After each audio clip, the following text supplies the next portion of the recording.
السلام عليكم ورحمة الله وبركاته. الحمد لله نحمده ونستعينه ونستغفره ونؤمن به ونتوكل عليه ونعوذ بالله من شرور أنفسنا ومن سيئات أعمالنا. من يهده الله فلا مضل له ومن يضلل فلا هادي له. ونشهد أن لا إله إلا الله وحده لا شريك له. ونشهد أن سيدنا ونبينا ومولانا محمدا عبده ورسوله الذي أرسله الله بالحق بشيرا ونذيرا وداعيا إلى الله بإذنه وسراجا منيرا. فقد قال الله تعالى في شأن حبيبه آمرا ومخبرا: أعوذ بالله من الشيطان الرجيم. بسم الله الرحمن الرحيم. إن الله وملائكته يصلون على النبي يا أيها الذين آمنوا صلوا عليه وسلموا تسليما. اللهم صل على سيدنا مولانا محمد وعلى آل سيدنا مولانا محمد। আমরা একটু দিল থেকে, মনের একেবারে ভিতর থেকে আমরা সন্তুষ্ট চিত্তে বড় স্বরে বড় আওয়াজে আমরা দরুদ শরীফ পড়ি। আল্লাহুম্মা সাল্লি আলা সাইয়্যিদিনা মাওলানা মুহাম্মদ ওয়া আলা আলি সাইয়্যিদিনা মাওলানা মুহাম্মদ। আসমান সুন্দর, জমিন সুন্দর, কত সুন্দর এই পৃথিবী। খোদার সৃষ্টি সবই সুন্দর, সেরা সুন্দর নবীজি। আল্লাহুম্মা সাল্লি আলা سيدنا مولانا محمد وعلى آل سيدنا مولانا محمد بلغ العلا بكماله كشف الدجى بجماله حسنت جميع خصاله صلوا عليه وآله. محمد سيد الكونين والثقلين والفريقين من عرب ومن عجم. بلغ العلا بكماله كشف الدجى بجماله حسنت جميع خصاله صلوا عليه وآله نبينا الآمر الناهي فلا أحد أبر في قول لا منه ولا نعم بلغ العلا بكماله كشف الدجى بجماله حسنت جميع خصاله صلوا عليه وآله আশিক রাসূল সাল্লাল্লাহু আলাইহি ওয়াসাল্লাম অলিকুল শিরোমণি মুজাদ্দিদে মাহফিলে সিরাতুন নবী সাল্লাল্লাহু আলাইহি ওয়াসাল্লাম প্রখ্যাত আলেমে দ্বীন হযরত আল-হাজ শাহ মাওলানা হাফেজ আহমদ রাহমাতুল্লাহ আলাইহি শাহ সাহেব কেবলা সুন্নতি কর্তৃক প্রবর্তিত 19 দিনব্যাপী 55তম আন্তর্জাতিক মাহফিলে সিরাতুন নবী সাল্লাল্লাহু আলাইহি ওয়াসাল্লামের আজকের 6তম দিবসের সম্মানিত সদরে মাহফিল প্রখ্যাত আলেমে দ্বীন হাজারো আলেমের ওস্তাদ কোটাখালী তামিজিয়া ফাজিল মাদ্রাসা চকরিয়া কক্সবাজারের সম্মানিত সাবেক অধ্যক্ষ আলহাজ মৌলানা উমর হামজা সাহেব, বিশেষ মেহমান লাল সবুজের পতাকার আচ্ছাদিত এই বাংলাদেশে ন্যায় ও ইনসাফ ভিত্তিক সমাজ প্রতিষ্ঠার আন্দোলনের পুরোধা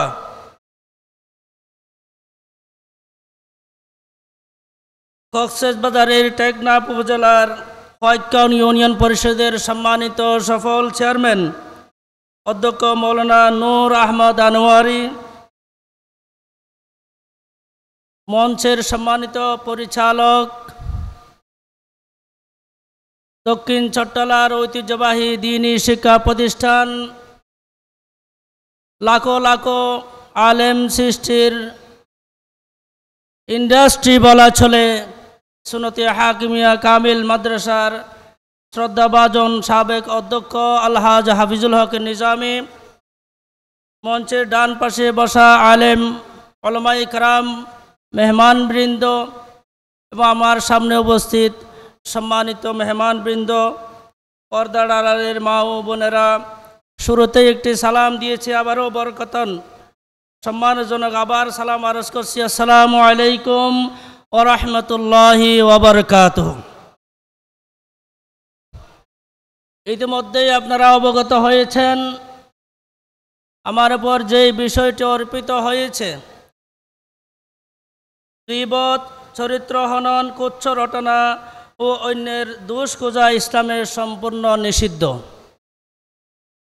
এই বিষয় যারা প্রণয়ন করেছেন আল্লাহর কাছে দোয়া করছি আল্লাহ যেন এই একটি উত্তম বিষয় এই বান্দার জন্য নির্ধারণ করায়, তারা যে ভূমিকা রেখেছেন আল্লাহ যেন তাদের সবাইকে জাযায়ে খায়ের দান করেন, আল্লাহুম্মা আমিন। সিরাতুন নবী সাল্লাল্লাহু আলাইহি ওয়াসাল্লামের প্রবর্তক শাহ সাহেব কেবলা রহমতুল্লাহি আলাইহির রফে দরজাত এবং যে নবী প্রেম নিয়ে তিনি এই মাহফিলে সিরাতুন নবী সাল্লাল্লাহু আলাইহি ওয়াসাল্লামের আয়োজন প্রবর্তন করেছিলেন, এই পর্যন্ত চলে আসতেছে সব কিছুর সওয়াব যেন তার খবর আল্লাহ তাআলা পৌঁছাই দেন, আল্লাহুম্মা আমিন। শাহ সাহেব কেবলা মরহুমের সম্মানিত পরিবারবর্গ যারা মাটির গজের স্থায়ী বাসিন্দা হয়েছেন আল্লাহ যেন তাদের কবরকে জান্নাতের বাগান বানিয়ে দেন, আমিন। এই মাহফিল চলার জন্য যারা শুরু থেকে এই পর্যন্ত ভূমিকা রেখেছিলেন, সাহায্য করেছিলেন, পরামর্শ দিয়েছেন, কায়িক পরিশ্রম করেছেন, কর্মী হিসেবে ভূমিকা রেখেছিলেন, আজকে আমাদের মাঝে নাই, এরা সবাই আল্লাহর মেহমান হয়ে গেছেন, আল্লাহ যেন তাদেরকে উত্তম মেহমান হিসেবে কবুল করেন, আল্লাহুম্মা আমিন। এখন যারা বেঁচে আছেন সম্মানিত শাহ সাহেব কেবলার পরিবারের সদস্যবৃন্দ, নাতি নাতনি, সিরাতুন নবী সাল্লাল্লাহু আলাইহি ওয়াসাল্লাম মাহফিলের আশিকবৃন্দ, বক্তবৃন্দ, কর্মীবৃন্দ, সাহায্যকারীগণ যারা পরামর্শ দিচ্ছেন, যারা এই মাহফিলকে সুন্দরভাবে আয়োজনের জন্য আল্লাহর কাছে দোয়া করছেন, আল্লাহর জন্য সবাইকে হায়াতে তয়্যিবা দান করেন, আল্লাহুম্মা আমিন। একটি অত্যন্ত গুরুত্বপূর্ণ আমাদের সমাজের রন্ধ্রে রন্ধ্রে যার বসবাস, আমরা যারা আজকে মুসলমান হিসেবে পরিচয় দিচ্ছি, আজকে আমরা যারা নবীর প্রেমিক হিসাবে পরিচয় দিচ্ছি, আজকে আমরা যারা ইসলামের অন্যতম খাঁটি অনুসারী এবং খাঁটি মুসলিম হিসেবে আমরা যারা আজকে পরিচয় দিচ্ছি, আমাদের অজান্তেই অথবা জানাবশত আমাদের আজকের এই যে বর্ণনা এই বিষয়ের প্রত্যেকটা বিষয় আমাদের অনেকের ভিতরে এটা বাসা বেঁধেছে। 2-4 জন এক জায়গায় জমা হলেই চায়ের দোকানের আড্ডাতে, ক্লাব ঘরের আড্ডাতে, বিভিন্ন অফিসের আড্ডায়, মাঠে ময়দানে বেড়ানোর ছলে 2-4 জন মুসলমান এক জায়গায় হইলেই যেই বিষয় আজকে আমাকে দেওয়া হয়েছে সেই বিষয়ের প্রত্যেকটি নিষিদ্ধ কাজ কিন্তু আমরা হর হামেশা করে বেড়াচ্ছি। আল্লাহ আমাদের সবাইকে হেফাজত করুন, আমিন। গীবত, চরিত্র হনন, কুৎস রটনা ও অন্যের দোষ খোঁজা, এই বিষয়গুলা 4টি বিষয় এখানে আছে। প্রত্যেকটি বিষয় এটা শরঈ হাইসিয়তে কোরআন ও হাদিস থেকে কোনো ধরনের উদ্ধৃতি, কোনো ধরনের রেফারেন্স, কোনো ধরনের দলিল ছাড়াই আমরা সবাই জানি এই কাজগুলো অত্যন্ত গর্হিত ও নিন্দনীয়, ঠিক কিনা? সমাজে আমরা যারা করি তারাও, যারা করি না তারাও, যারা করে আমরা নিষেধ করি তারা সবাই আমরা এক বাক্যে স্বীকার করব এই কাজগুলো অত্যন্ত সমাজের জন্য সম্প্রীতি বিনষ্টকারী, সমাজের ভিতর রেষারেষি সৃষ্টিকারী এবং ভাইয়ে ভাইয়ে দ্বন্দ্ব সৃষ্টিকারী কতগুলো অসৎ কাজ, ঠিক কিনা? আসুন আমরা একটু দেখব, যেহেতু একটি বিষয় আকারে পেশ করা হয়েছে, আমরা জানলেও একটু কোরআন ও হাদিস থেকে যুক্তি ও উক্তির নিরিখে আমরা একটু যাচাই করব এগুলা ইসলাম কিভাবে এগুলাকে নিষিদ্ধ করেছে। আল্লাহ তাআলা আমাদের সঠিক কথাগুলা উপস্থাপন করার জন্য তৌফিক দান করুন, আল্লাহুম্মা আমিন। আমরা যারা শুনতে এসেছি এই বান্দার মুখ দিয়ে যদি কোনো অসত্য বানোয়াট কথা বেরিয়ে যায়, সাথে সাথে যেন আমরা যারা শ্রোতা আছি শ্রোতার মন থেকে যেন আল্লাহ তাআলা নিমিষেই এগুলা মুছে দেন, আল্লাহুম্মা আমিন।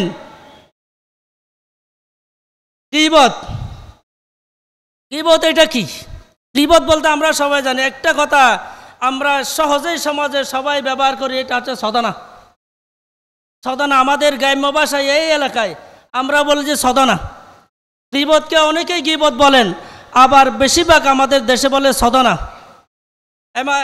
এই সদনা এটা হর হামেশা চলে, যে করে সেও পছন্দ করে না, যার করে সেও পছন্দ করে না, কিন্তু আমরা সদনা করতে মনের মধ্যে খুব বেশি তৃপ্তি পাই, ঠিক কিনা? খুব মজা লাগে, আরেকজনের সদনা করতে খুব মজা লাগে। তা আসুন গীবত কি জিনিস একটু আমরা দেখি। তো গীবতের আরবিতে যে সংজ্ঞা উলামায়ে কেরামগণ দিয়েছেন সেটা হচ্ছে যিকরু আখিকাল মুসলিম বিমা ফিহি মিন উয়ুবিন ইয়াকরাহু সামাআহা সাওয়াউন কানাত ফি দীনিহি আও দুনিয়াহু আও বাদানিহি আও মালিহি ওয়া হুয়া গায়বুন সাওয়াউন কানা যালিকা বিল কালাম আউল কিতাবতি আউল ইশারাতি আউল তামসিল। এটা একটা অনেকগুলা কথা আছে, তারপর আমি সমষ্টি করেছি। গীবত কি? গীবত হচ্ছে অপর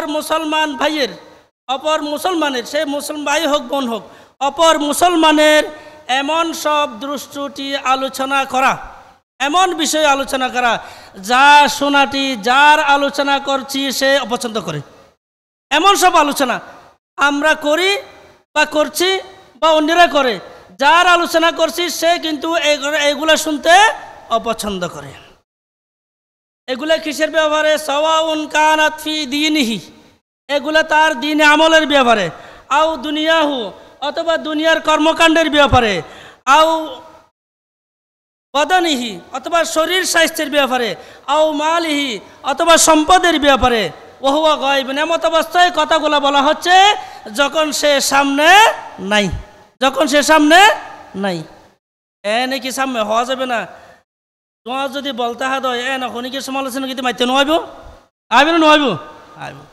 ওই আর ঘড়ি হতে যাতে সামনে না, এত বেশি পাওয়ার আর ভিতরে আছে দে, এত ক্ষমতা, এত শক্তি, মানে মানুষের সামনে দিয়ে হরও হইতে পারি, ও নতুন দুষি নতুন আর সামনে হইতে পারি, যেতে মানুষের উচ্ছিন্নতা হয় এত ডর লম্বা লম্বা কাহিনী হয়ে রে আর আমি বর্ণনা করি, ঠিক না?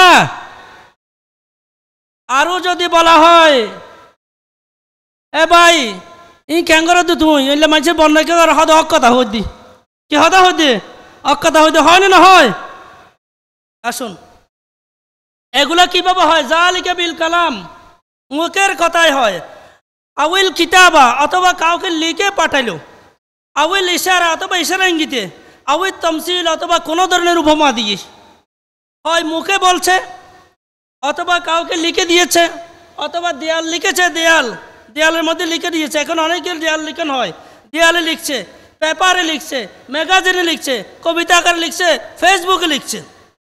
আউল ইশারা অথবা মানুষেরা বসে আছে আর মানুষের সামনে ইশারা ইঙ্গিতে নানা অঙ্গভঙ্গি করে আরেকজনের কথা দুষ্টগুলা বোঝাতে চাচ্ছে।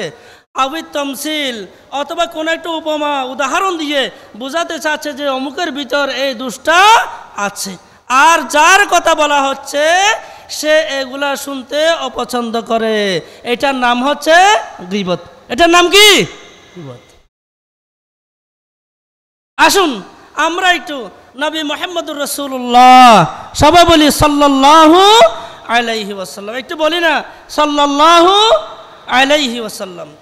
আন আবি হুরায়রা রাদিয়াল্লাহু তাআলা আন্না রাসূলুল্লাহি সাল্লাল্লাহু আলাইহি ওয়াসাল্লাম قال أتدرون ما الغيبة قالوا الله ورسوله أعلم قال ذكرك أخاك بما يكره قيل أفرأيت إن كان في أخي ما أقول قال إن كان فيه ما تقول فقد اغتبته وإن لم يكن فيه ما تقول فقد بهته أو كما قال عليه الصلاة والسلام।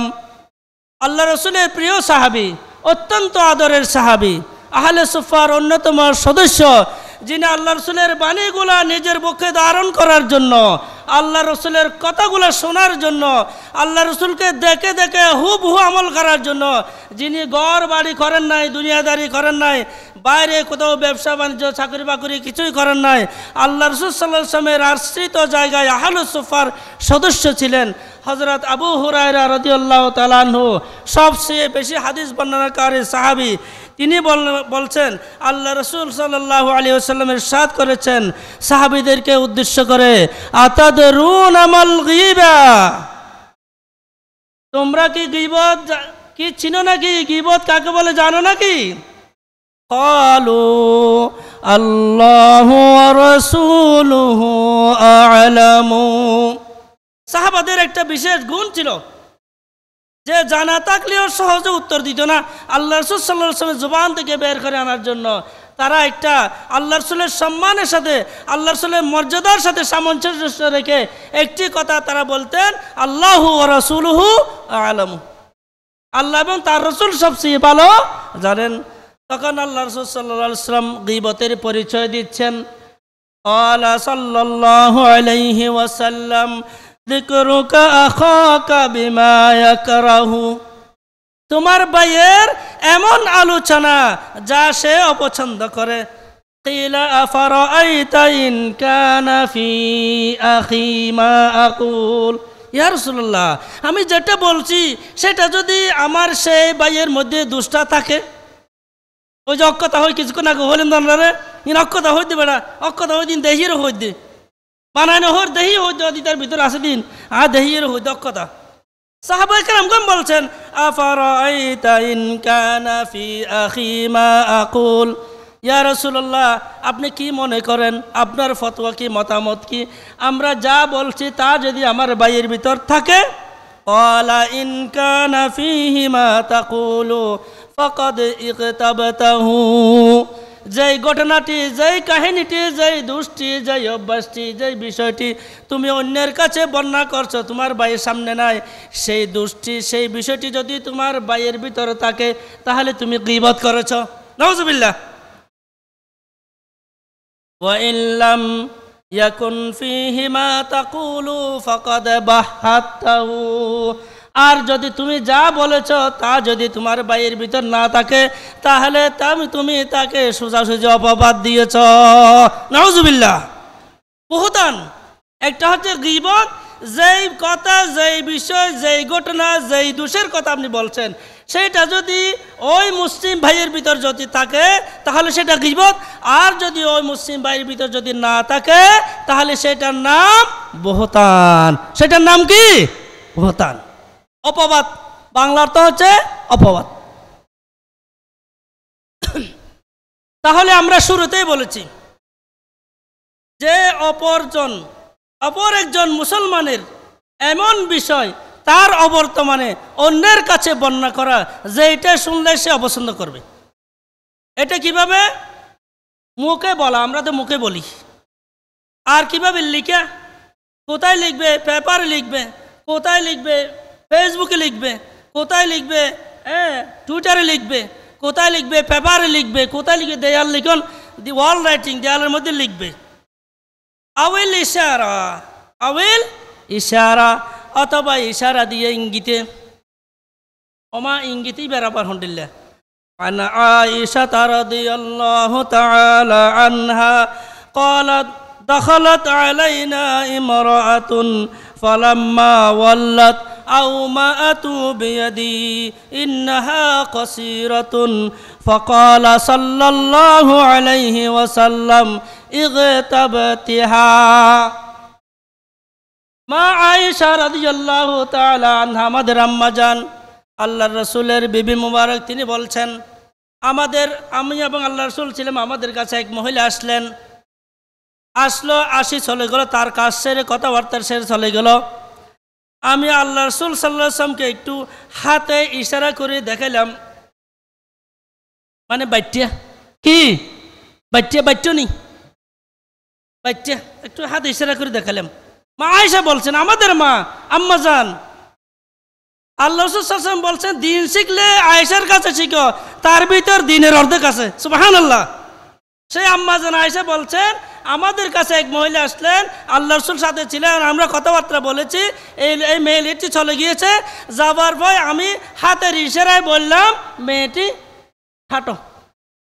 আল্লাহ রাসূল সাল্লাল্লাহু আলাইহি ওয়াসাল্লাম বলছেন ইগতাবাতাহা, কারণ তুমি এমন একটি শব্দ তার জন্য উচ্চারণ করেছ, তার ব্যাপারে এমন একটি কথা বলেছ, সে শুনলে সে অপছন্দ করবে, অতএব তুমি তার গীবত করেছ।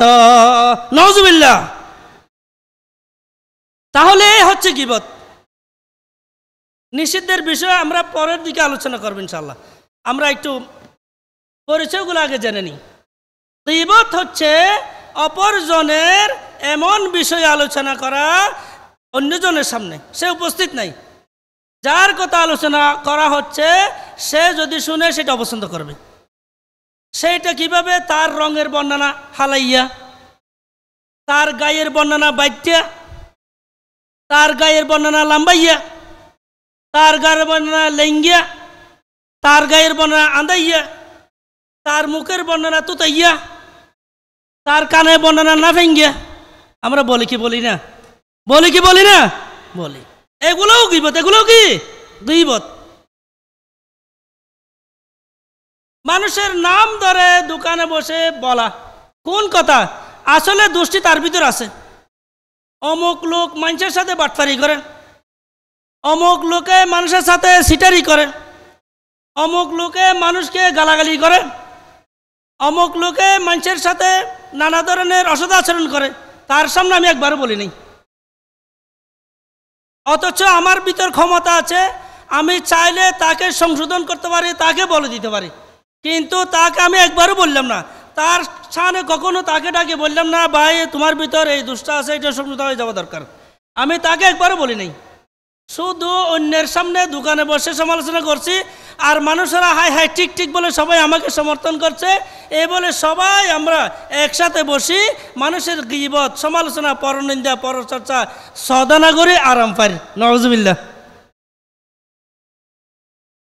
এরপরে হচ্ছে চরিত্র হনন।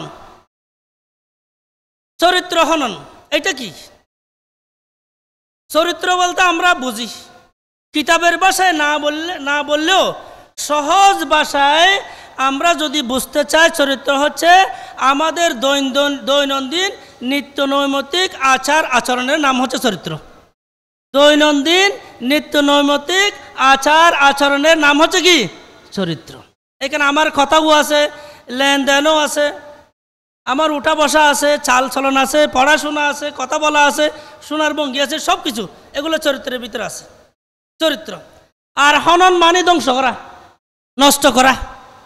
চরিত্র হনন মানে আরেকজনের চরিত্রকে নষ্ট করা, আরেকজনের বদনামি করা, আরেকজনের সুনাম ক্ষুণ্ণ করা।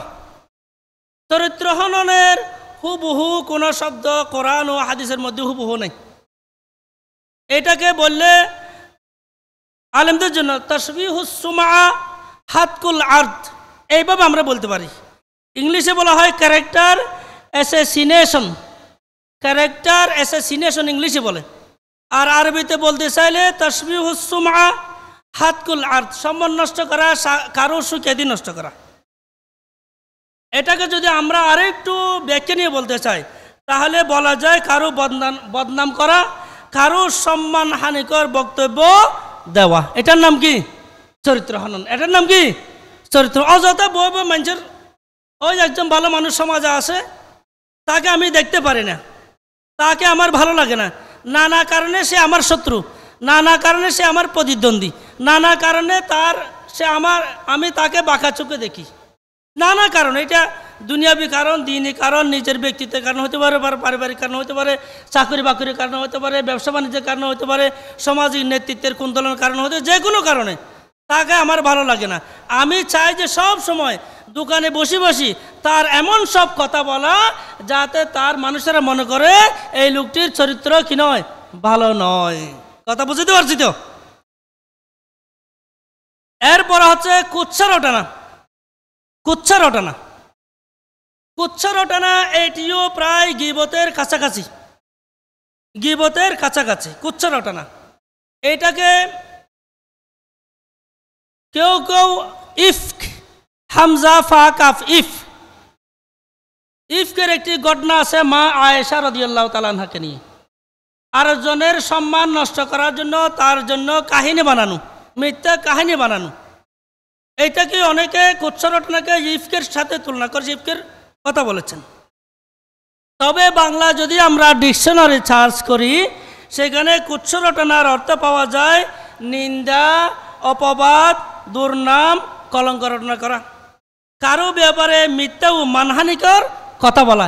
এটার নাম হচ্ছে কুচ্ছা রটনা। ইন বোঝা দিয়ে যারা গ্রাম্য মানুষের লাই, যারা স্কুল কলেজ মাদ্রাসা লেখাপড়া করে ইতার আল্লাহ ইতার কুচ্ছা রটনা হলে বুঝে যাবি। যারা আমাদের বাপ চাচারা যারা এত বেশি বাংলা শব্দগুলো, কঠিন শব্দগুলো বোঝার যারা সুযোগ হয় নাই তাদের জন্য বলছে এগুলা। নিন্দা, কারো নিন্দা করা, দুর্নাম করা, কাউকে অপবাদ দেওয়া, কারো ব্যাপারে কলঙ্ক রটনা করা এবং কারো ব্যাপারে মিথ্যা ও মানহানিকর, সম্মানহানিকর কথা বলা। এটার নাম হচ্ছে কুচ্ছা রটনা। এরপরে 4 নম্বর হচ্ছে অন্যের দুষ্কুজা। অন্যের দুষ্কুজা এটা তো সহজে আমরা বুঝি। সমাজে কিছু লোক আছে তারা শুধু তাদের কাছে অন্যের দুষ্কুজা, নিজের বোতলতুন বাসুরের দিন হন হবার নাই, নিজের গাতুন গন্ধ সরার দিন হন হবার নাই, দূরের হতে ধরতো বাসুরের, অথচ তার গায়ে থেকে গন্ধ সরাচ্ছে, তার বগলের নিচ থেকে গন্ধ সরাচ্ছে, তার চরিত্র থেকে গন্ধ ছড়াচ্ছে, তার আচরণ থেকে গন্ধ ছড়াচ্ছে, তার কথার থেকে গন্ধ ছড়াচ্ছে, তার 16 আনা বডির যত সব আচরণ আছে সব আচরণ থেকে গন্ধ ছড়াচ্ছে, অথচ আছে সমাজে অন্যের দোষ খুঁজে বেড়ায়। ঠিক কিনা? সমাজে আছে কি নাই? আরবিতে বললে এটাকে ইত্তেবাউল আওরা, অন্যের দোষের অনুসরণ করা, আল বাহসু আনিল উয়ুব, এতটুকু বলা যাবে।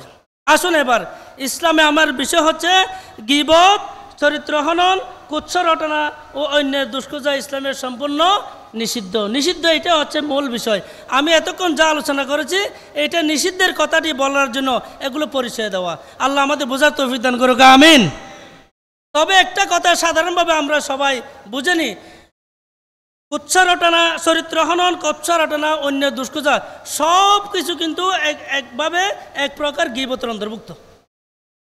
চরিত্র হনন করা, কুৎসা রটনা করা, অন্য দুষ্কৃতা সব কিছু গীবতের ভিতরে কি অন্তর্ভুক্ত। এবার আসুন আল্লাহ রাব্বুল আলামিনের পক্ষ থেকে এই ৬০টি বিষয়ে আমাদের জন্য কোনো নির্দেশনা আছে কিনা আমরা একটু দেখি। আউযু বিল্লাহি মিনাশ শাইতানির রাজিম।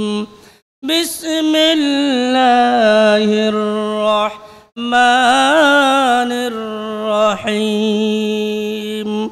ইয়া আইয়ুহাল্লাযীনা আমানু ইজতানিবু কাসীরাম মিনাজ-যন ইন্না বা'দাজ-যন্নি ইসম ওয়ালা তাজাসসু ওয়ালা ইয়াগতাব বা'দুকুম বা'দা আইয়ুহিব্বু আহাদুকুম أن يأكل لحم أخيه ميتا فكرهتموه واتقوا الله إن الله تواب رحيم।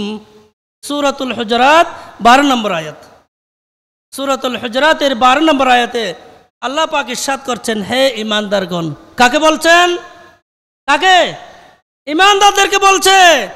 আমরা যারা খাঁটি মুমিন, আমার চেয়ে খাঁটি ঈমানদার কেউ নাই, আমার চেয়ে খাঁটি মুসলমান কেউ নাই, আমার চেয়ে খাঁটি নবী প্রেমিক কেউ নাই, আমার চেয়ে খাঁটি কোরআন প্রেমিক কেউ নাই। এই কথা যারা বলে আল্লাহ তাআলা তাদের উদ্দেশ্যে বলছেন। কি বলছেন? হে ঈমানদারগণ, ইজতানিবু কাসীরাম মিনাজ-যন, বেশি বেশি ধারণা করা থেকে তোমরা বেঁচে থাকো। ইন্না বা'দাজ-যন্নি ইসম, কারণ কিছু কিছু ধারণা এগুলো গুনাহের কারণ। ওয়ালা তাজাসসু, এখান থেকে আমাদের বিষয়। ওয়ালা তাজাসসু, তোমরা গোয়েন্দাগারি করিও না, অন্যজনের দোষ খুঁজে বেড়িও না। অন্যজনের দোষ খুঁজা ইসলামে নিষিদ্ধ। আল্লাহ বলছেন ওয়ালা তাজাসসু, অন্যের দোষ খুঁজিও না, দোষ খোঁজার জন্য অন্যের পেছনে পড়িও না, অন্যের পেছনে গোয়েন্দাগিরি করিও না। ওয়ালা ইয়াগতাব বা'দুকুম বা'দা, এবং তোমরা একে জনে অপরজনের গীবত না করে। আইয়ুহিব্বু আহাদুকুম আন ইয়াকুলা লাহমা আখিহি মাইতান, তোমাদের কেউ কি পছন্দ করবে, তোমাদের কেউ কি পছন্দ করবে আন ইয়াকুলা লাহমা আখিহি মাইতান, তার অপর মৃত ভাইয়ের গোশত খেতে? তোমাদের ভিতর কেউ কি পছন্দ করবে অপর মৃত ভাইয়ের গোশত খেতে? মানুষ মরে গিয়ে লাশ ফেলে রেখে অনেকে যদি হদে দর তোমার মরিচ মশলা বেগিন আনে দিলাম, আন্ডি ডেসি ফাতির বেগিন আনে দিলাম, সুরি আনে দিলাম, এত গোশত সিরিজ ইরাকে রাঁধিয়ে রাখ, হাইবে না? হনিকে হাইবে না? আল্লাহ নিজেই বলছেন আইয়ুহিব্বু আহাদুকুম আন ইয়াকুলা লাহমা আখিহি মাইতা ফাকারিহতুমুহ, আল্লাহ নিজে বলছেন তোমাদের কেউ কি অপর মৃত ভাইয়ের গোশত খেতে পছন্দ করবে নাকি? ফাকারিহতুমুহ, আল্লাহ নিজে জবাব দিচ্ছেন ফাকারিহতুমুহ, এটা তো তোমরা পছন্দ করবে, কেউ পছন্দ করবে না। অতএব আল্লাহ যখন নিষেধ করে দিয়েছেন লা তাজাসসু ওয়ালা ইয়াগতাব বা'দুকুম বা'দা, কারো পিছনে গোয়েন্দাগিরি করা যাবে না, কারো দোষ খোঁজা যাবে না, এবং একজন যেন অপরজনের গীবত না করে। আল্লাহ তাআলা উদাহরণ দিয়েছেন মরা মানুষের গোশত খাওয়ার সাথে। মরা মানুষের গোশত খেতে যেমন কেউ পছন্দ করবে না, অনুরূপ আল্লাহ তাআলা এই কথার মাধ্যমে আমাদেরকে ইশারা দিয়েছেন এটা যেমন অপছন্দ করো, গীবত করাও তদুরূপ তোমাদের অপছন্দ করা উচিত। ঠিক কি না?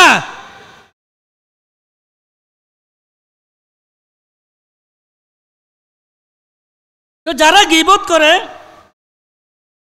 তাদের জন্য আল্লাহ নবী সাল্লাল্লাহু আলাইহি ওয়াসাল্লামের মেরাজের শুধু একটি নমুনা, বেশি কথা বলবো না, যেহেতু সময় কম, বেশি কথা বলবো না। ক্বালা রাসূলুল্লাহ সাল্লাল্লাহু আলাইহি ওয়াসাল্লাম, লাম্মা উরিজা বি মারারতু বিকওমিন লাহুম আযফারুম মিন নুহাসিন ইয়াখমাশুনা বিহা ওয়ুজুহাহুম ওয়া সুদুরহুম ফাকুলতু মান হাউলাই ইয়া জিবরাইল قال هؤلاء الذين يأكلون لحوم الناس ويقعون في أعراضهم আল্লাহ নবী বলছেন, যখন আমাকে মেরাজে নিয়ে যাওয়া হলো, যখন আমি মেরাজে যখন গিয়েছি, আল্লাহ তাআলা সেখানে আমাকে জান্নাত জাহান্নাম ভিজিট করার সুযোগ করে দিয়েছেন। জান্নাতের অধিবাসীদের অবস্থা কি এটাও দেখার সুযোগ করে দিয়েছেন, জাহান্নামের অধিবাসীদের অবস্থা কি এটাও দেখার সুযোগ করে দিয়েছেন। সেখানে আমি দেখলাম কিছু লোকের পাশ দিয়ে আমি অতিক্রম করছিলাম, তাদের আছে লম্বা লম্বা পিতলের নখ, নুকিয়া হুদুম মাইফলে লম্বা লম্বা রাহাদে আর ফসল রাহাতে ধরে ধরে হাড়ি দিন কে হারা খাজ বেলা রাখিও না ওদুন আজ করে রাহাত ওই ইহুদি খ্রিস্টান তো দেখে দিয়ে আর ফসল রাহাত করোনা যে অঙ্গুর খেয়াল রাখবেন ফসা মাইফল যাইতে ডর হয় এটা হাইন লক্ষণ লাম্বা রাহান না এ বুড়গুলো লক্ষণ লাম্বা রাহান না এনেকে গরজ যে ফসা যারা তো আছে নাতি নাইতেন আছে বাইফুত বাই যে বাই না একটু বালা করে খেয়াল করিবেন। আল্লাহ নবী বলছেন এইরকম অতিরিক্ত নখ লম্বা করা এটা জাহান্নামীদের আলামত। কিসের আলামত? কিসের আলামত? জাহান্নামীদের আলামত। আমাদের বাচ্চাদেরকে শিখাইতে হবে নখ অতিরিক্ত লম্বা করা এটা জাহান্নামীদের কাজ। কারণ আল্লাহ নবী সাল্লাল্লাহু আলাইহি ওয়াসাল্লাম বলছেন, আমাকে যখন মেরাজ ঘটানো হয়েছে, আমাকে যখন মেরাজে নিয়ে যাওয়া হয়েছে, আমি কিছু লোকের পাশ দিয়ে যাচ্ছিলাম, তাদের হাতে দেখি লম্বা লম্বা পিতলের নখ, নহাস পিতলের নখ। তারা সেই নখ দিয়ে নিজের চেহারা আঁচড়াচ্ছিল, এঙ্গুরি লম্বা লম্বা নখ দিয়ে চেহারা রক্তাক্ত করে তারপরে খোলা বোকা চা ছিল এখানে আস্তে আস্তে এঙ্গুরি পরে রক্ত বাইরের আল্লাহ রাসূল সাল্লাল্লাহু আলাইহি ওয়াসাল্লাম বলছেন, মা হাউলাই মান হাউলাই ইয়া জিবরাইল, ও ভাই জিবরাইল, এইরকম নিজের চেহারা আসলে নষ্ট করতেছে, নিজের চেহারা ক্ষত বিক্ষত করছে, নিজের খোলা বুককে নখ দিয়ে ক্ষত বিক্ষত করছে, এইগুলা কারা? এইরকম আজগবি শাস্তি কেন তাদেরকে দেওয়া হচ্ছে? জিবরাইল বললেন, ইয়া রাসূলুল্লাহ, হাউলাইল্লাযীনা ইয়াকুলুনা লুহুমান নাস ওয়া ইয়াকাউনা ফি আরাদিহিম, এরা হচ্ছে ওই সকল লোক যারা মৃত মানুষের গোশত খাইতো। মানুষের কি খাইতো? গোশত খাইতো, মানে গীবত করতো। আল্লাহর সাথে এটা আগেই উদাহরণ দিয়েছেন আল্লাহ তাআলাও বলেছেন, সূরা হুজুরাতের মধ্যে বলে দিয়েছেন যে গীবত করা মরা মানুষের গোশত খাওয়ার মতো।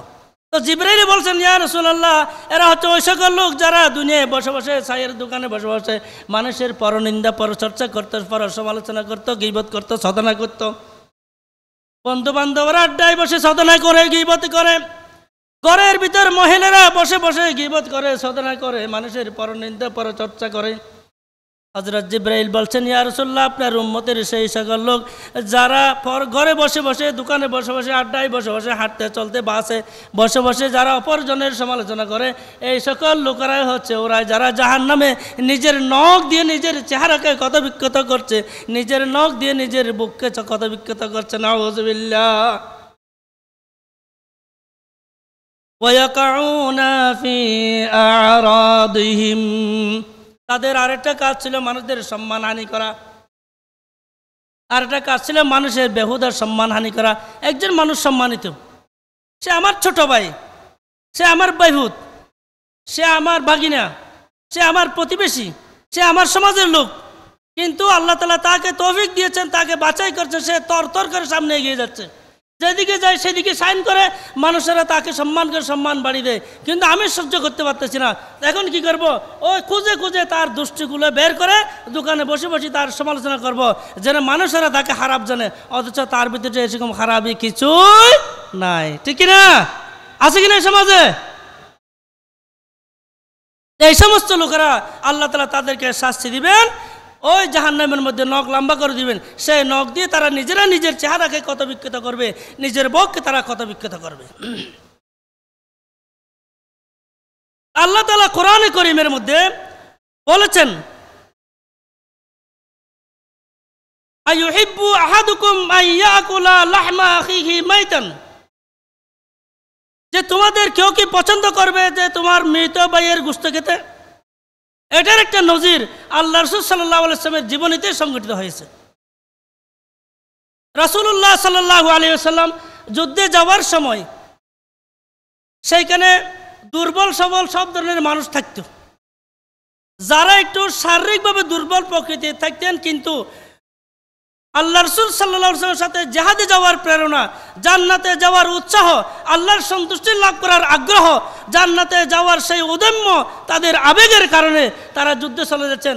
আল্লাহ রাসূল সাল্লাল্লাহু আলাইহি ওয়াসাল্লাম তাদেরকে ঘরে রাখতে পারেন নাই।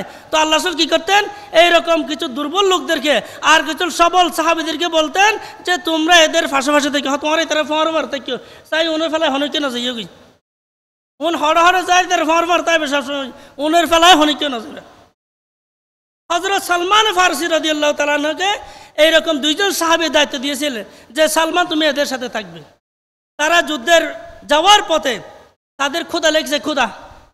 তারা বলল সালমান তুমি যাও, যাইয়া আল্লাহ রাসূলের কাছে আমাদের জন্য কিছু খাবার টাবার আছে কিনা একটু দেখো। হযরত সালমান রাদিয়াল্লাহু তাআলা আনহু তিনি গেলেন, যাইয়া আল্লাহ রাসূল সাল্লাল্লাহু আলাইহি ওয়াসাল্লামের কাছে খাবার চাইলেন। আল্লাহ রাসূল বললেন যে তোমরা আমার পালক পুত্র উসামার কাছে যাও, আমার নাতি উসামা ইবনে যায়েদের কাছে যাও। আল্লাহ রাসূলের পালক পুত্র ছিলেন হযরত যায়েদ, আর আল্লাহ রাসূলের সেই পালক পুত্রের ছেলে আল্লাহ রাসূলের নাতি, যাকে হযরত হোসেন এবং হাসানের মতো আদর্শ করতেন, সে উসামা রাদিয়াল্লাহু তাআলা আনহুম। বলো ওর কাছে যাও, উসামার কাছে যাও। হযরত সালমান ফারসি রাদিয়াল্লাহু উসামার কাছে গেলেন, কিন্তু কিছুই পাইলেন না। উসামা বললেন আমার কাছে সেরকম কোনো খাদ্যদ্রব্য নাই যে আমি আপনাকে দিব। তিনি চলে গেলেন। যাওয়ার পরে ওই দুজন সাহাবীকে যাইয়ে বললেন যে কিছু পাওয়া যায় নাই। বলে আল্লাহ রাসূলের কাছে পাও নাই? বলে পাই নাই। বলে আল্লাহ রাসূল কী করেছেন? বলে আমাকে উসামার কাছে পাঠিয়েছেন। উসামা কি বলল? উসামা বলল যে ওর কাছে এরকম কোনো অতিরিক্ত খাদ্যদ্রব্য নাই। তো সাহাবী দুজন বললেন মনে হয় তার কাছে খাদ্যদ্রব্য অবশ্যই ছিল, না হয় আল্লাহ রাসূল এইরকম তাকে কাছে পাঠাইবেন কেন? চলো আমরা একটু খোঁজ নিই। তখন এই কথা বলার পরে ওই দুইজন সাহাবী গিয়ে হযরত উসামা রাদিয়াল্লাহু তাআলা আনহু যেখানে তার গাট্টে বস্তা নিজের সাজ সরঞ্জামগুলো ছিল সেখানে বিচারে স্যার তো হয়তো এর হদের হানা আছে না, তো হয়তো স্যার হদের কি তো হদের হানা আছে না স্যার দি নাউজুবিল্লাহ নাই, খাবার নাই, কোনো খাবার তারা পাইল না। শেষ পর্যন্ত তারা আল্লাহ রাসূল সাল্লাল্লাহু আলাইহি ওয়াসাল্লামের দরবারে হাজির হইল। আল্লাহ রাসূল সাল্লাল্লাহু আলাইহি ওয়াসাল্লাম বলছেন কি ব্যাপার, হয়তো তোমার আর উড়ো তো তেলবাজিতে কি হড় গুস্তা হাইয়া আল্লাহর নাউজুবিল্লাহ নজরুল্লাহ বলেন না, এগুলো সাহাবাদের কাজ। আর তোমারা হড় গুস্তা হাইয়া আল্লাহর হাসিরাতুন বাত খাইছে আল্লাহ ইন্দি আদা আদা আদা বিরগে গেলার হয়তো ইন্দি ঠোঁড় ঘুরা দি হয়তো তেলবা বাইতে কি হয়তো তোমার তুন হয়তো কি ব্যাপার। তারা উভয়ে শপথ করে বললেন ইয়া রাসূলুল্লাহ, আল্লাহর কসম করে বলছে আমরা কোথাও কোনো খাবার পাই নাই। খাবার না পেয়ে খোদায় অতিষ্ঠ হয়ে খোদার যন্ত্রণায় আমরা সালমানকে আপনার কাছে পাঠিয়েছিলাম খাবারের জন্য, আর আপনি খাবারের জন্য উসামার কাছে পাঠিয়েছিলেন। সালমান গিয়ে রিপোর্ট করলো যে উসামার কাছে কোনো খাবার পাওয়া যায় নাই। আমরা এটা নিয়ে তার অবর্তমানে আমরা সমালোচনা করছি, তার কথা বলেছি, এবং আমরা নিজেরাই শিয়া উসামার গাট্টি বুসা যেগুলো ছিল এগুলোকে আমরা খুঁজে খুঁজে দেখেছি কোনো খাবার টাবার আছে কিনা। আল্লাহ রাসূল সাল্লাল্লাহু আলাইহি ওয়াসাল্লাম বলছেন এই উসামার অবর্তমানে যে তোমরা তার সমালোচনা করছো, আল্লাহ তাআলা তোমাদের পেটের ভিতর উসামার গোশত ঢুকাইয়ে তোমাদেরকে মরা মানুষের গোশত খাওয়াইয়েছে। নাউজুবিল্লাহ। আল্লাহ যে সূরা হুজরাতের মধ্যে বলেছেন আইয়ুহিব্বু আহাদুকুম মাইয়াকুলা লাহমা আখিহি মাইতান ফাকারিহতুমুহ। তোমরা কি গীবত মানে তোমরা কি মৃত ভাইয়ের গোশত খেতে পছন্দ করবে নাকি? অথচ তোমরা এটাতে অপছন্দ করবে না।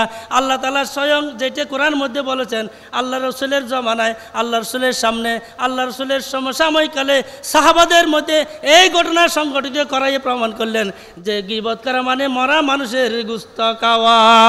নাউজুবিল্লাহ। عن أبي سعيد وجابر رضي الله تعالى عنهما قال رسول الله صلى الله عليه وسلم الغيبة أشد من الزنا। হযরত আবু সাঈদ খুদরি রাদিয়াল্লাহু তাআলা আনহু এবং হযরত জাবের রাদিয়াল্লাহু তাআলা আনহু ইরশাদ করছেন, বর্ণনা করছেন আল্লাহ রাসূল থেকে, আল্লাহ নবী সাল্লাল্লাহু আলাইহি ওয়াসাল্লাম ইরশাদ করছেন আল গীবাতু আশাদ্দু মিনাজ জিনা। গীবত হচ্ছে ব্যভিচার করার চেয়ে আরো জঘন্যতম গুনাহ। নাউজুবিল্লাহ। গীবত হচ্ছে ব্যভিচার করার চেয়ে জঘন্যতম গুনাহ। আমাদের সমাজে ব্যভিচার করা লাগবে না, কেউ যদি বেবিচার করে যে এইরকম কাছাকাছিও কোনো ঘটনা সংঘটিত করে, তাহাদের সমাজের সব লোকেরা তাকে সমাজ থেকে বের করে দিবে, ঠিক না? যদি ধরা পড়ে, ঠিক না?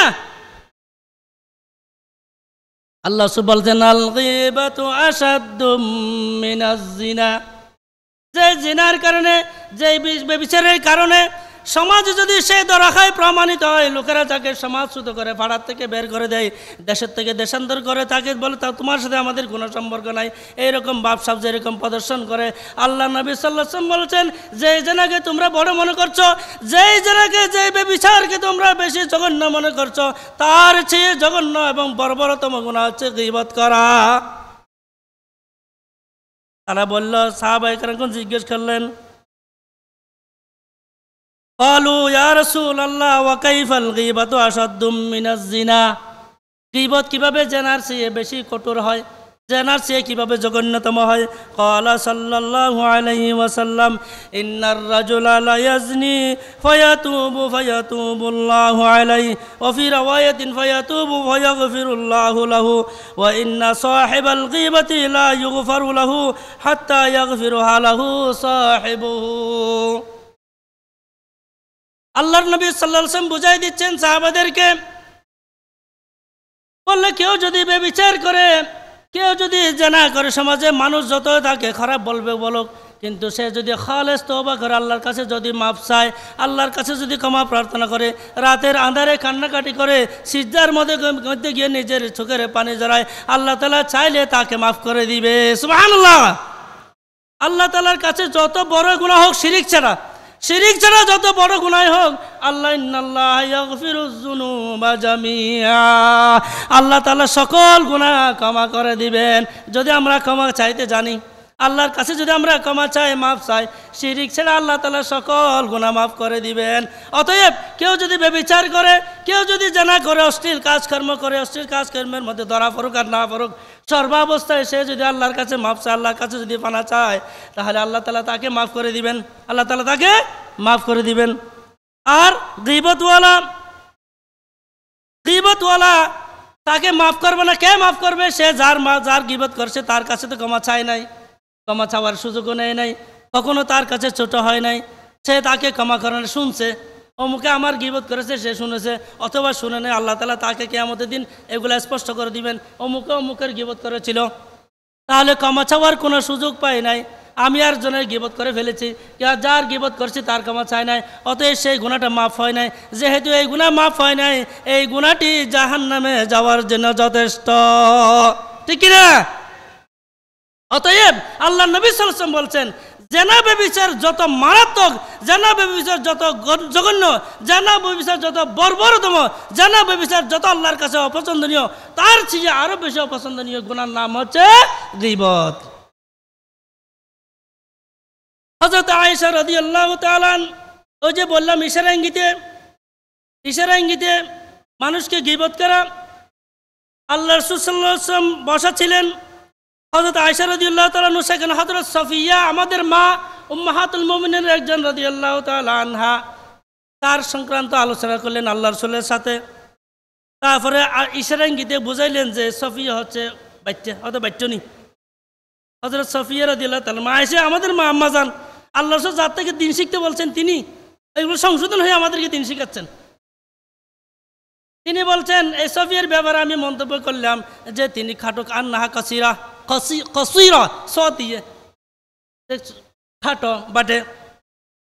আল্লাহ রাসূল বলছেন, লাকাদ কুলতা কালিমাতান লাউ মুজিজাত বিমাইল বাহরি লামাজাজাতহু ইয়ানি মিন খুবসিহা, তোমার মুখ দিয়ে এমন একটি শব্দ তুমি উচ্চারণ করেছ, যে শব্দটিকে যদি সাগরের সব পানি দিয়ে মেশানো হয়, ধোয়া হয়, সাগরের সব পানি দুর্গন্ধময় হয়ে যাবে। নাউযুবিল্লাহ। এমন একটি খারাপ শব্দ, এমন একটি জঘন্যতম শব্দ, এমন একটি বর্বরতম শব্দ, এমন একটি আল্লাহর কাছে অপছন্দনীয় শব্দ তুমি যেটা বলেছ, সফিয়ার ব্যবসা শুধু বাচ্চানি হয়ে যেত, আর কিছু নয়, শুধু বাচ্চানি হয়ে দিয়ে বাচ্চা ইশারা হইতে, বাচ্চা ইশারা ইঙ্গিত হয়ে যায়, তো মুখে না হয়, ইশারা ইঙ্গিতে অত বাচ্চা আর তোরে বাচ্চা। আল্লাহ নবী বলছেন, এমন একটি কলিমা, এমন একটি শব্দ তুমি তোমার মুখ দিয়ে উচ্চারণ করেছ, বঙ্গোপসাগরের সকল পানি নয়, আটলান্টিক মহাসাগরের সকল পানি নয়, গোটা পৃথিবীতে সাগর মহাসাগরে যত পানি রয়েছে সব পানি দিয়ে যদি ওই বাক্য নিয়ে একটি শব্দকে যদি গোসল দেওয়া হয়, গোটা সাগরের সব পানি দুর্গন্ধময় হয়ে যাবে। নাউযুবিল্লাহ।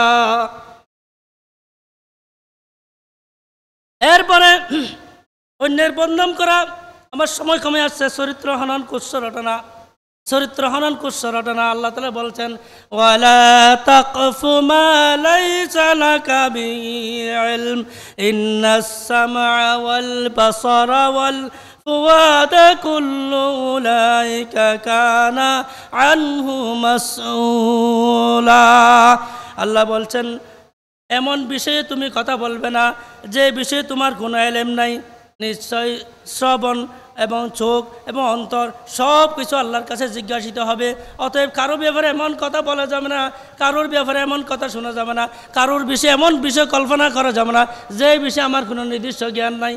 অপরজনের সম্মানহানি হয়, অপরজনের জন্য সমস্যা হয়, অপরজনের জন্য দুর্নাম হয়, অপরজনের জন্য বদনাম হয়, অপরজনের এলাকার তার মান মর্যাদা কমে যায়। এরকম কোনো কথা তার ব্যাপারে বলা, কোনো বিষয় তার ব্যাপারে উচ্চারণ করা, এটা আমার জন্য কখনোই উপযুক্ত নয়।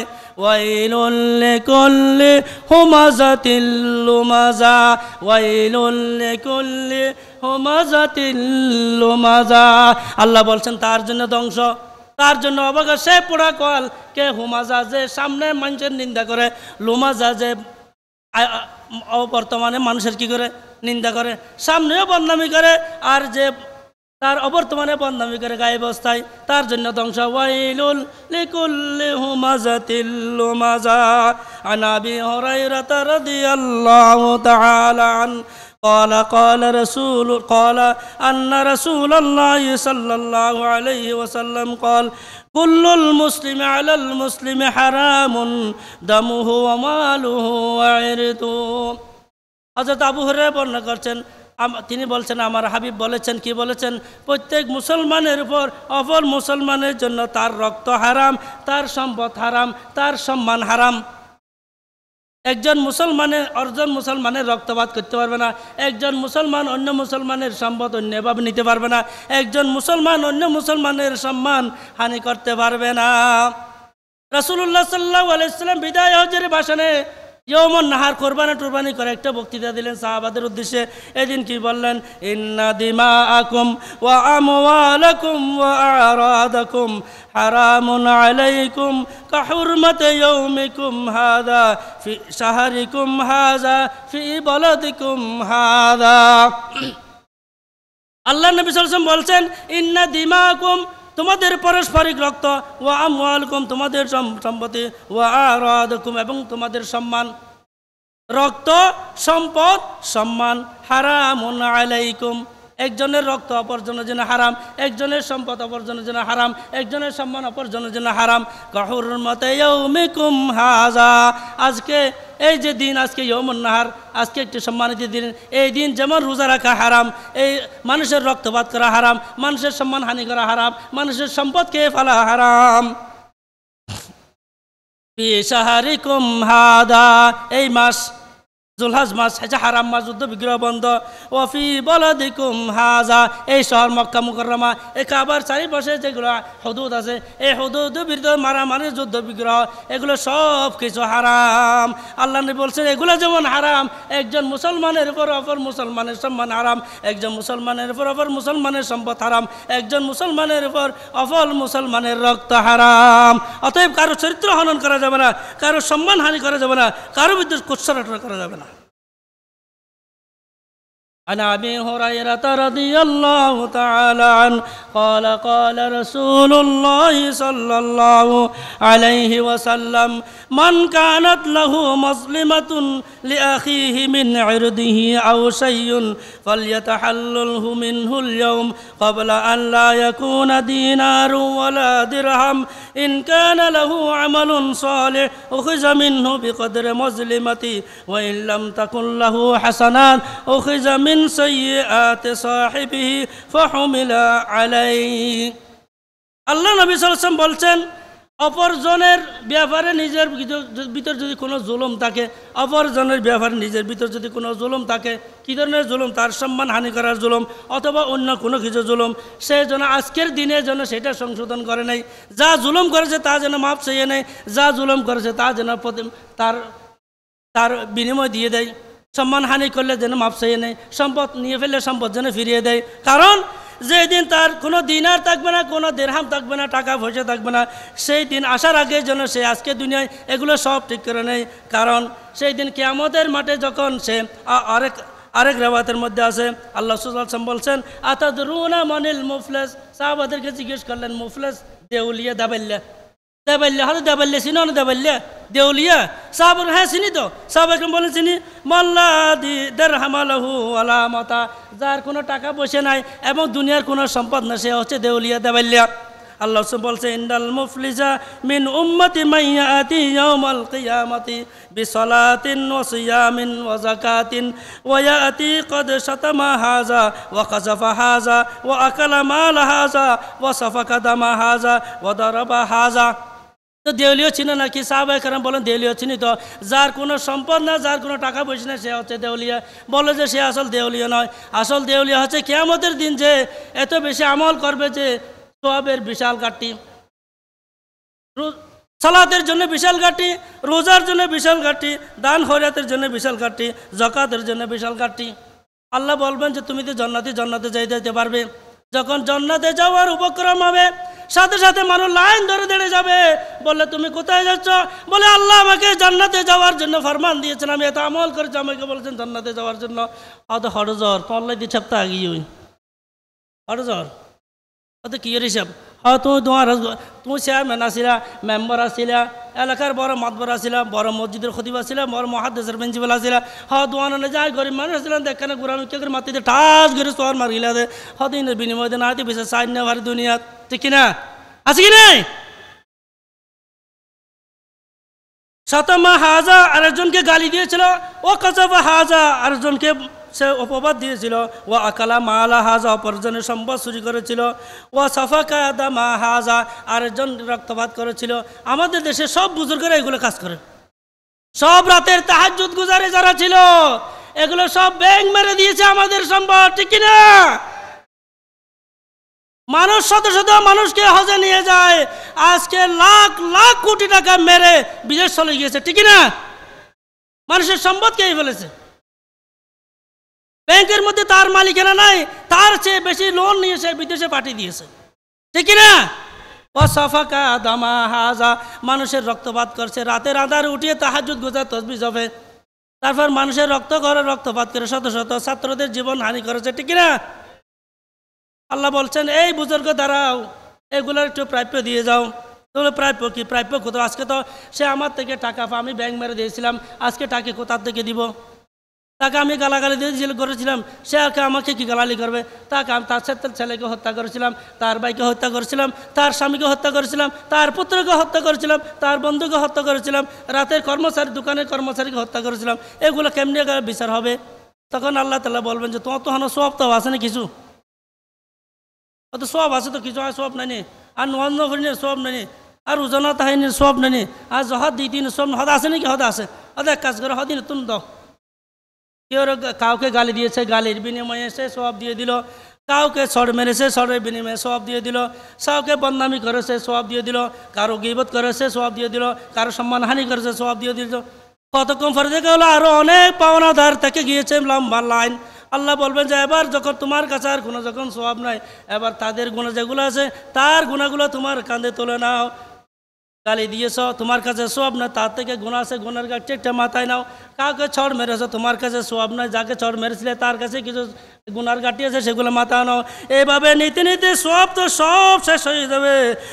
উখিযা মিন খাতায়াহুম ফাতুরিহাত আলাইহি সুম্মা তুরিহা ফিন্নার, এরপরে তাকে জাহান্নামের মধ্যে উপুড় করে নিক্ষেপ করা হবে। নাউযুবিল্লাহ। অতএব আজকে যারা পরনিন্দা করছেন, যারা অপরজনের সম্মানহানি করছেন, যারা অপরজনের কুৎসারটনা করছেন, যারা অপরজনের চরিত্র হনন করছেন, আজকে আপনারা হুঁশিয়ার হয়ে যান।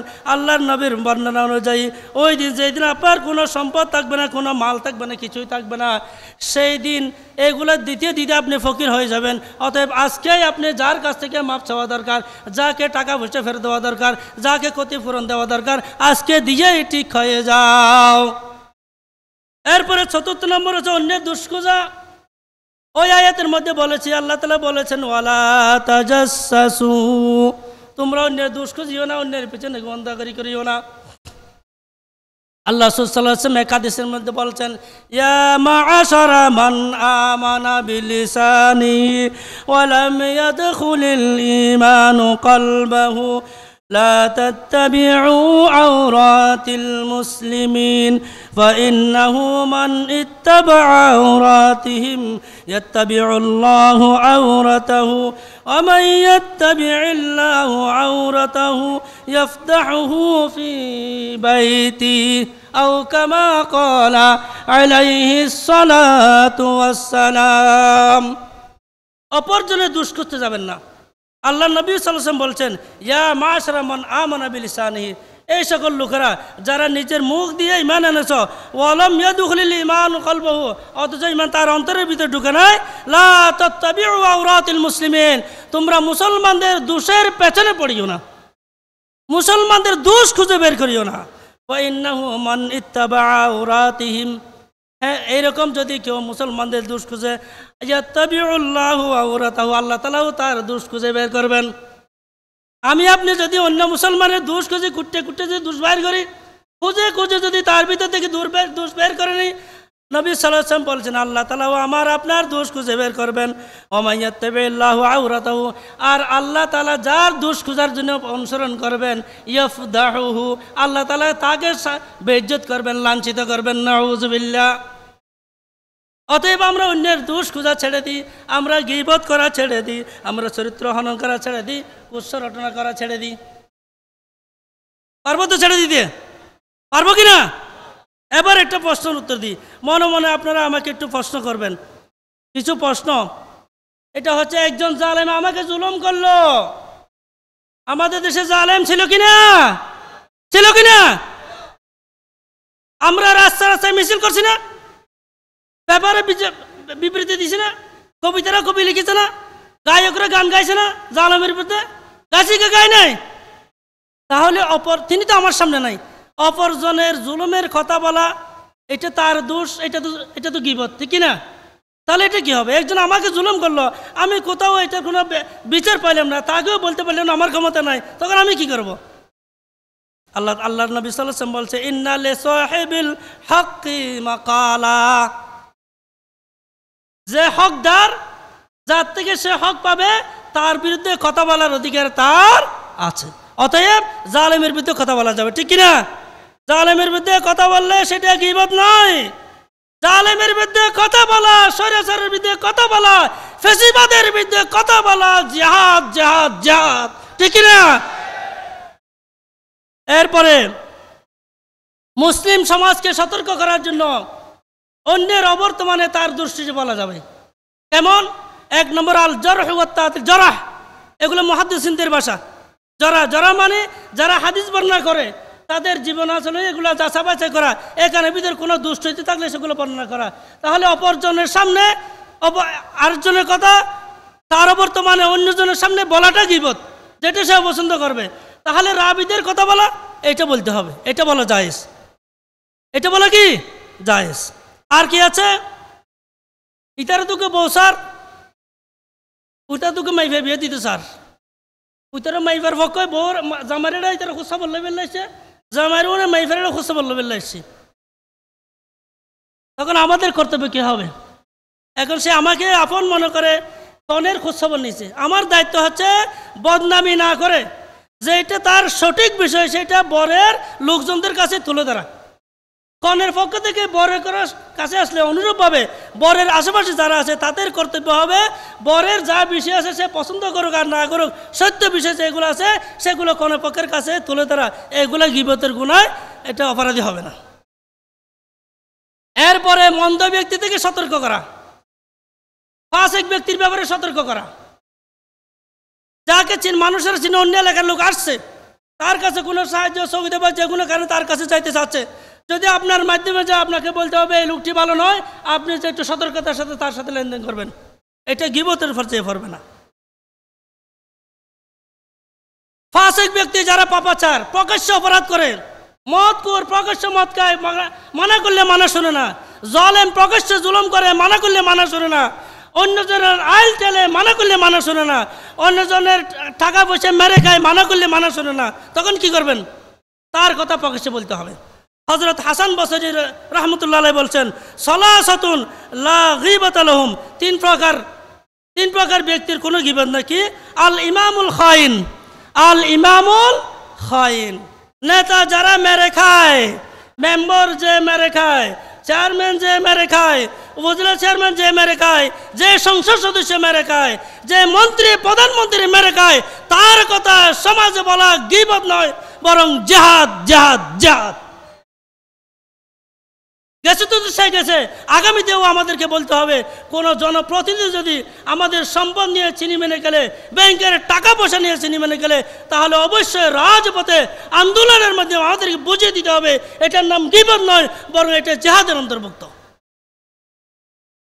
এরপরে সাহিবুল হাওয়া আল্লাযী ইয়াদউ ইলা হাওয়াহু, মন যক্কা জেল্লে মন হাইলা করে দুন অন দিন ধর্ম শরীয়ত কিছু তার না তারে ওতে নিজের মনে যা চাই তা এবার হতো মানুষের হওয়া যাবে। অল ফাসিকুল মু'লিন, প্রকাশ্যে যে পাপাচার করে বেড়ায় তার কথাও মানুষকে বলা যাবে। ইমাম হাসান বসরি বলছেন এগুলো গীবতের পর্যায়ে নয়। অনুরূপভাবে ফতোয়া চাওয়া, ফতোয়া মুসলমানদের মধ্যকার নানা ধরনের সমস্যা হয়, এই সমস্যার কথা এটার সমাধানের জন্য একজন আলেমের কাছে, একজন বিজ্ঞ লোকের কাছে যাইতে হবে। আপনাকে একজন বিচারের কাছে বিচার দিতে হবে যে অমুকে আমার এরকম মেরেছে, জুলুম করেছে, অত্যাচার করেছে, সেই করেছে।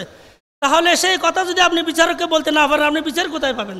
সেটা কিন্তু গীবতের মতো, যেহেতু সে আপনার সামনে নাই, তার কথাগুলো আপনি লিখে দিচ্ছেন বিচার অথবা মুখে বলছেন, গীবতের পর্যায়ে, এগুলো গীবতের অন্তর্ভুক্ত নয়।